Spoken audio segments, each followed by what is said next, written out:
as a republic, and then they work it backwards, backwards, backwards, and backwards until the first event in the loss of all this territory to the United States is what?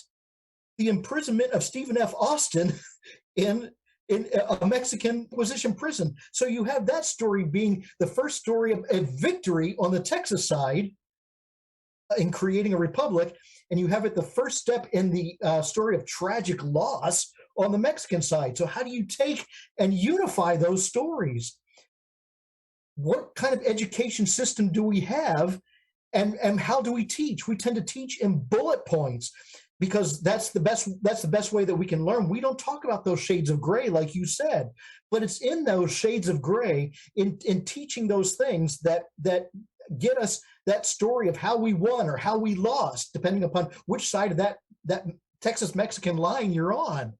So that's what contributes to this cultural gap that we have, in talking about loss on one side of the border and gain on the other side of the border that's related to the border itself.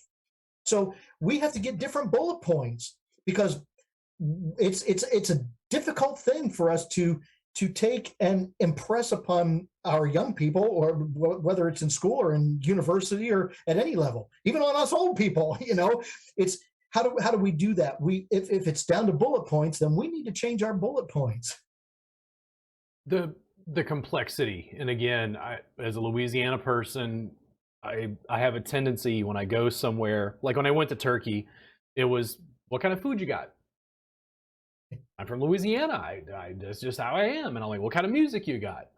And then I'm like comparing and contrasting and looking at things through music, and then through food, and then through food items, and then like colonization and like old world and new world crops, converging. So like pumpkins and squash are from the new world. It's like looking at all of this. Just in Louisiana food, gumbo, okra is an ingredient that came from Africa with African slaves, and then is commonly eaten in Louisiana. Much maligned, by the way. I like okra. It's just those little things that, for me, I have a great historical sense. I think this stuff is painfully interesting, but the more layers I peel back, you see this sort of complexity. And I think, again, that whitewashing of history, trying to make it simple, especially when we're talking about, in your case, we're talking about these kalash of empires between England, France, and Spain. Like when I would think about being in school and it's like, oh, the Louisiana Purchase, well, they just bought it. And I'm like, people live there, bro. Like every Native American tribe up to the Canada was like part of that land, and you just sold it out from underneath them. And it's like, oh, well, historically, I'm sure they were like, well, they weren't doing anything with it. They're savages anyway, right?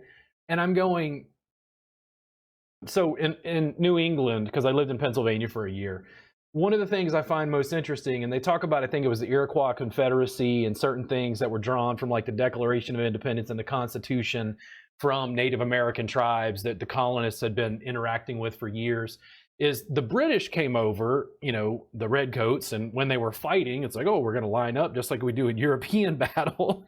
And then colonists were like, no, we're going to fight like Native Americans hiding in the trees and ambush you. Right. And they learned that from Native Americans because it made sense of the topography in a military sense of like how to win a battle when, in England and in parts of France and Spain where people had been fighting forever, you had big open fields because trees had been cut down as they were, it's like that wasn't happening in the US.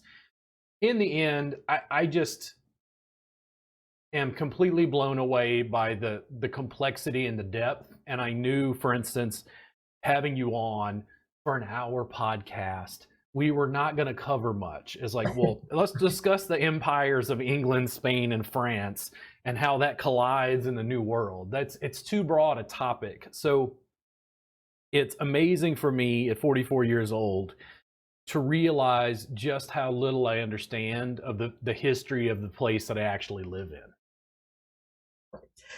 I think that what we need to do is, in educating ourselves about this, is to change the formula for our education so that instead of it trying to be based in facts that are debatable as whether we've chosen the right facts is to try to anchor it in the idea that we're continually learning, and that that curiosity is what's going to take us to the next level. Because we can teach, I mean, you can teach curiosity. You can at least teach that it is the agent by which we go and acquire the facts that we need to further that, to keep pushing that border out, of what we understand, so that it encompasses more and more, rather than to say we have this finite set of facts that tells us how we got from this epoch of Texas history or American history or Mexican history to the next epoch.